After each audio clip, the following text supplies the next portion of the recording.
Bienvenue à notre dernière séance de communication scientifique pour la première journée du colloque de l'Institut EDS. Cette session porte sur la thématique de nouvelles avenues pour les ODD, les objectifs de développement durable. C'est une thématique qui est plus alignée avec le troisième pôle d'expertise de l'Institut EDS qui est les objectifs de développement durable. On aura deux communications finalement dans le cadre de cette session, sauf que si M. Kossi Adangeso se présente pendant la session, si c'est le cas, on va bien sûr lui inviter à participer. Mais cela veut dire qu'on passera tout de suite à notre premier duo de présentateurs sur une présentation, l'institution du juge comme acteur de la transition socio-écologique. Cette présentation sera présentée par Mohamed Zeri, qui est professeur, et Mohamed El Bouchrefi, qui, lui, est doctorant, les deux à l'université Sidi Mohamed Ben Abdallah Fez du Maroc. Je note que M. Zeri est notamment acteur très actif dans la gouvernance internationale du réseau UNICE. Donc, bonjour, M. Zeri, ça fait plaisir de vous recroiser cette fois-ci dans le Merci. cadre du colloque de l'Institut. Je vais prendre un petit moment pour vous présenter formellement, puis par la suite, je vais vous céder la parole. Vous avez, comme toutes les autres présentations aujourd'hui, une période de 10 minutes pour présenter et on va réserver une période de questions collectives à la fin, donc une période de questions à la fois pour vous et pour M. Fourger qui va prendre la parole juste après. Donc, Mohamed Zeri est professeur de droit et membre du laboratoire ESSOR, droit, société et philosophie à la Faculté des sciences juridiques, économiques et sociales de l'Université Sidi Mohamed Ben Abdallah. Il est également membre associé de l'Institut EDS de l'Université Laval et membre du comité de gouvernance internationale du réseau UNICE, comme je viens de dire. Pour sa part, Mohamed El Bouchirifi est doctorant en droit à la Faculté des sciences juridiques, économiques et sociales de l'Université Sidi Mohamed Ben Abdallah et membre du comité de communication du réseau UNICE. Donc, bonjour, Monsieur El Bouchirifi. Je n'ai pas allumé sur le fait que c'est vous qui êtes représentant sur le comité de communication. Alors, bienvenue à vous deux et je vous laisse la parole pour une période de 10 minutes. Merci beaucoup. Nous voilà réunis pour interagir sur une thématique d'une brillante actualité à travers ce colloque annuel face aux alliés politiques gardant le cap de l'action climatique et de l'atteinte des ODD organisé par l'Institut EDS de l'Université Laval. Je profite bien sûr de cette occasion pour vous remercier vraiment M. Stéphane Roche, directeur de l'Institut, ainsi que toute son équipe, en particulier Liliana, puis Stéphane, puis Karen, et toute l'équipe pour les efforts bien sûr déployés dans l'organisation de ce colloque mené avec rigueur, avec bienveillance et avec patience. Je vous remercie également en tant que membre associé pour votre engagement à faire rayonner l'Institut EDS au niveau national et au niveau international. Alors, tel que précisé dans l'argumentaire et mentionné dans certaines interventions précédentes, les reculs politiques et la méfiance, moi je peux dire la méfiance envers la science, menacent le progrès vers l'action climatique d'un côté et menace aussi le progrès au niveau de développement et des objectifs de développement euh, durable essentielle, il est importante pour éclairer les débats publics et pour aussi favoriser des solutions durables. C'est dans cette perspective que s'inscrit notre intervention qui s'intitule L'institution du juge comme acteur de la transition socio-écologique. Euh, je vais passer à la deuxième. Euh, En parcourant la littérature, nous constatons que la transition socio-écologique implique une diversité d'acteurs, parmi lesquels le juge. Et le juge joue un rôle très important. Il occupe une place particulière entre application et évolution du droit.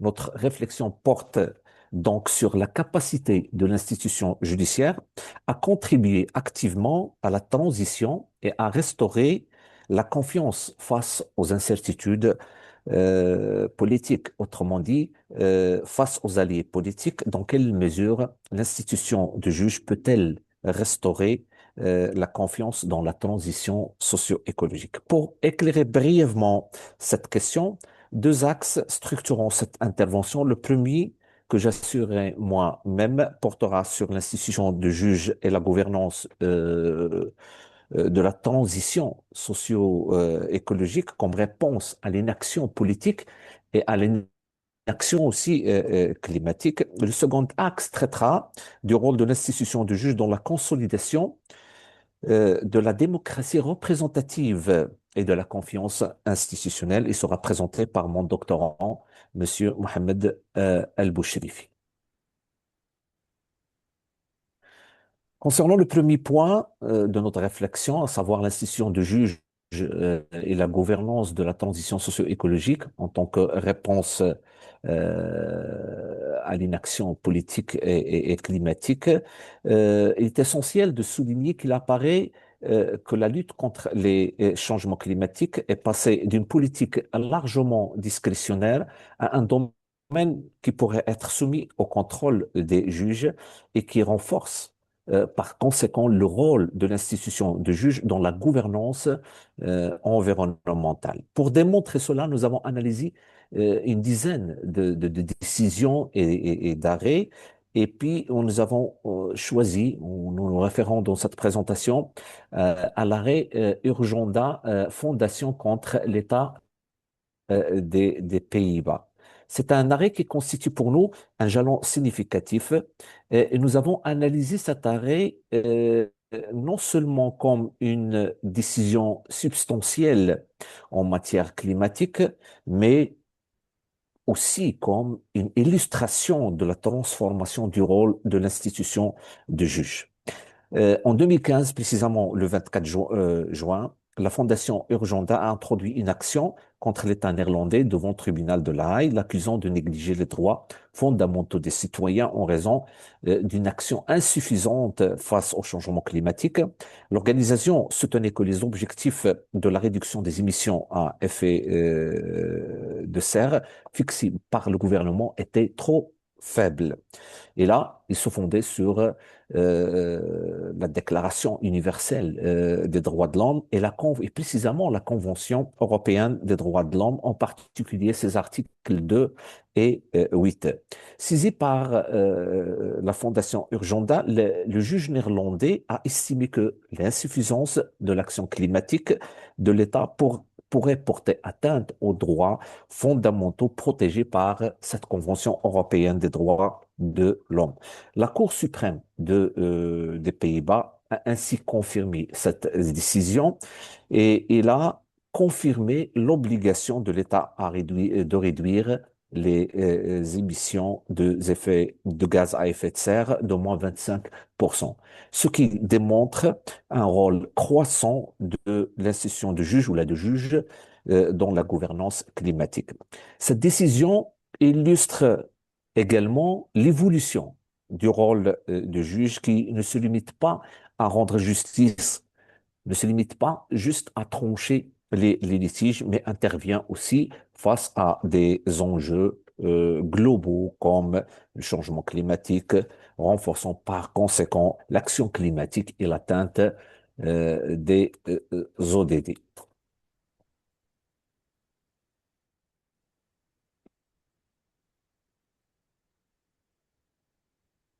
Dans la même perspective que s'inscrit une autre affaire, mais cette fois c'est une affaire canadienne, Greenhouse Gas Pollution Pricing Act.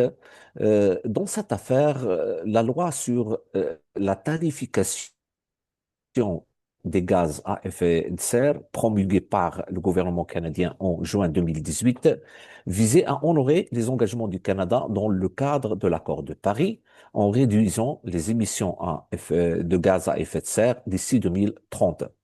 Cependant, la constitutionnalité de loi a été mise en question. Ceci veut dire que la constitutionnalité de loi a été contestée par plusieurs provinces du Canada, entraînant des décisions divergentes des cours d'appel de la Saskatchewan, de l'Ontario, de l'Alberta, avant que l'affaire ne soit portée devant la Cour suprême du Canada.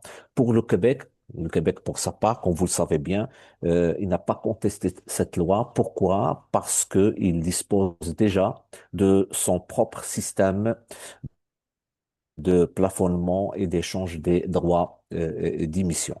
Dans cette affaire, la Cour suprême du Canada a confirmé la constitutionnalité de la loi fédérale sur la tarification du carbone, reconnaissant le pouvoir du gouvernement fédéral de protéger l'intérêt national face au changement climatique, illustrant ainsi le rôle actif du juge dans la mise en œuvre des politiques climatiques nationales et des engagements internationaux.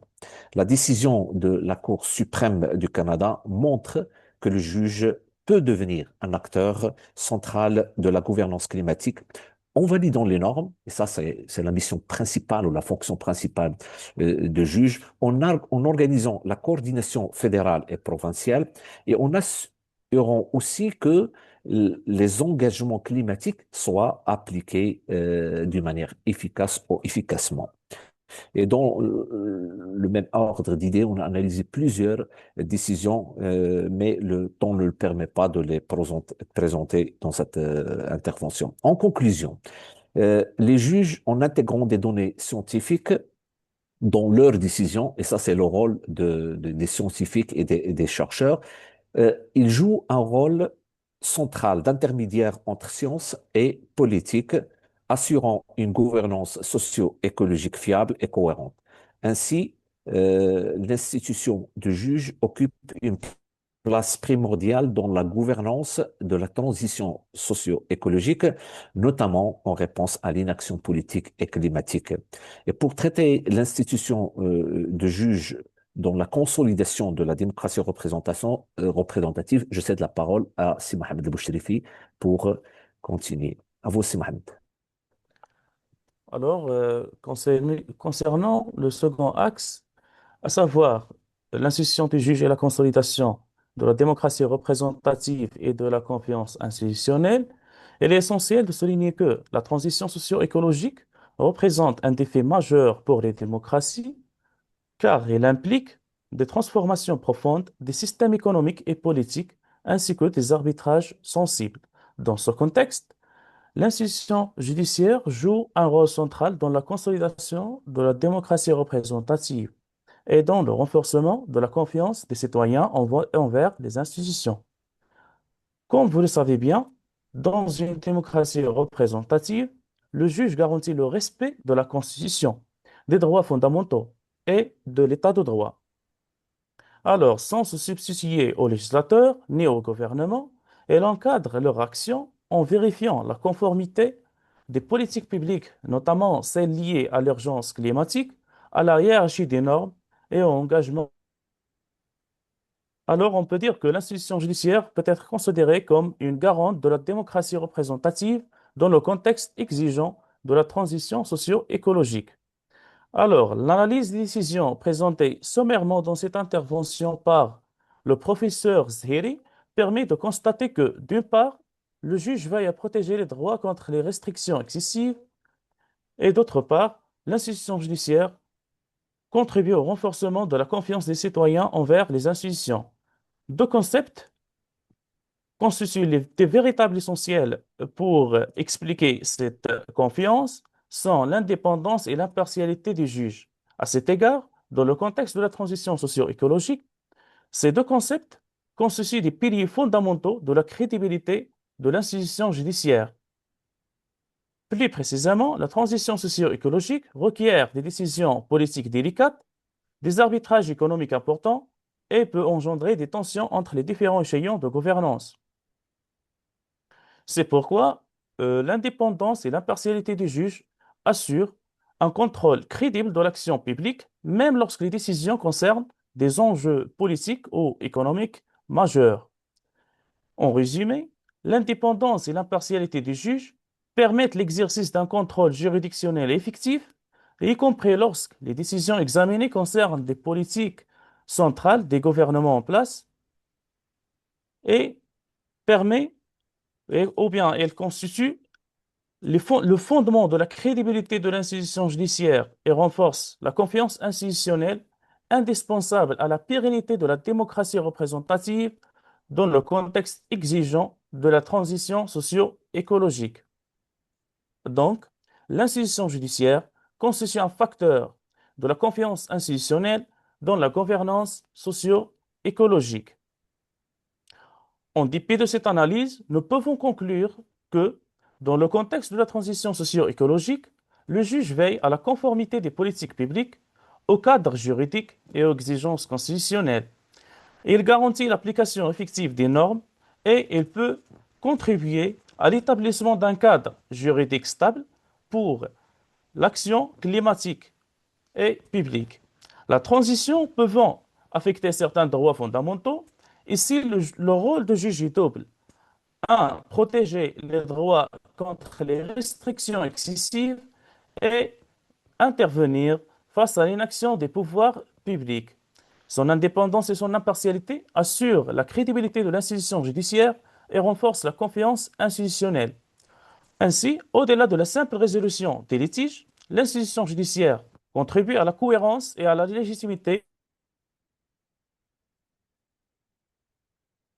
et la confiance des citoyens envers les institutions. Merci à vous.